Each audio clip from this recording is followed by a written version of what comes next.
అబద్ధ ప్రవక్తలు ఉంటారండి అనుకోద్దండి, ఉన్నారండి. అబద్ధం చెప్పి తమ వైపుకు తిప్పుకోవాలని నేడున్న సమాజంలో ప్రయత్నిస్తున్న వాళ్ళు తమ వైపుకు రావాలి, తమ సంఖ్య పెరగాలి. మా సంఘం అండి వేలాది మంది వస్తారండి పెంచుకోవడానికి వాక్యంలో లేని విషయాలను కల్పించే వాళ్ళు కోకొల్లలుగా ఉన్నారు నేడు ప్రపంచంలో. మా దగ్గరికి రావాలి. వస్తే ఏమొస్తుంది? కానుకలేస్తారు. వస్తే ఏమొస్తుంది? పలుకుబడి వస్తుంది. వస్తే ఏమొస్తుంది? అంగబలం వస్తుంది. వస్తే ఏమొస్తుంది? నరకం వస్తుంది. కానీ ఈ లోకంలో జీవిస్తే చాలు. మాకు చాలా మంది అంటారు, పైన ఎవరు చూసినారు, వీళ్ళ జీవిస్తే చాలు, వీళ్ళ నాకు సహాయం వస్తే చాలు, వీళ్ళ నాకు పేరు వస్తే చాలు, వీళ్ళ నాకు డబ్బు వస్తే చాలు, వీళ్ళ నాకు ఐశ్వర్యం వస్తే చాలు, వీళ్ళ నాకు కార్లు వస్తే చాలు, బిల్డింగ్లు వస్తే చాలు. కానీ దేవుని విషయాల మీద ఉండరు.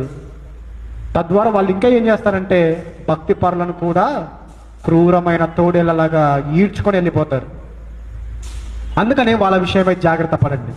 వాళ్ళ దారి వెడల్పు దారి, కానీ బయటికి ఎలా చూపిస్తారు? మా దారి ఇరుకు ద్వారం అండి, ఇరుకు ద్వారము, విశాలమైనది కాదు, మాది సంకుచితమైన ద్వారము, సంకుచితమైన దారి అని చెప్తారు.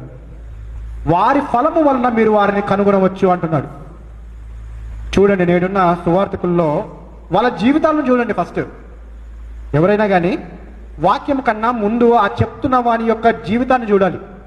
ఇతడు వాక్యాన్ని బోధిస్తున్నాడు, ఇతడు వాక్య ప్రకారంగా నడుచుకుంటున్నాడా?